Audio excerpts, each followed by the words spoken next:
Dr. David Staff. I've been in practice in gastroenterology for approximately a little over 15 years.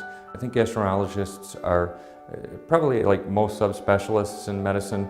We tend to like to have a hands-on approach, but we still like to have a patient interaction approach as well. And I found more and more over the years that the more interactions I had in active patient care, the happier I was personally and professionally. And the best thing about being a doctor is being able to have a positive change in someone's life. A lot of the patients we see come in with chronic medical illnesses, complaints that may have stemmed 20, 30, or even 40 years. It's a real great feeling to be able to see somebody turn around and walk out that door and know that they feel great about how they've just been helped.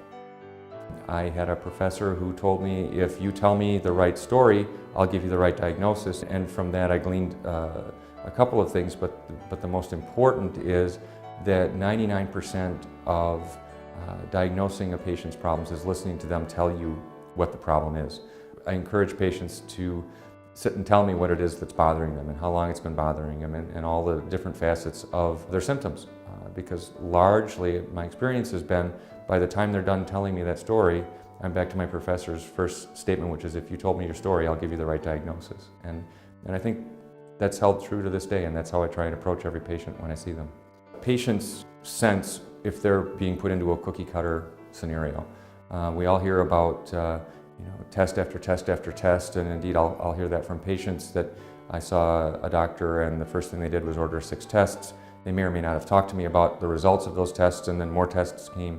And that's frustrating to patients, and they sense very quickly that they're not being heard. So I think if we make patients feel comfortable to start with, the rest of it follows, I think, quite naturally.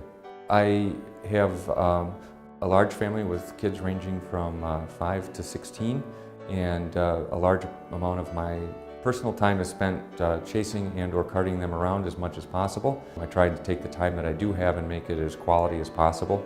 Hopefully I'm doing that, but I guess I'll find out in 20 years.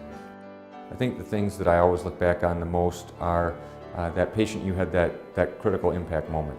To know that you made a difference and that they may or may not have been alive if you hadn't been able to do what you do.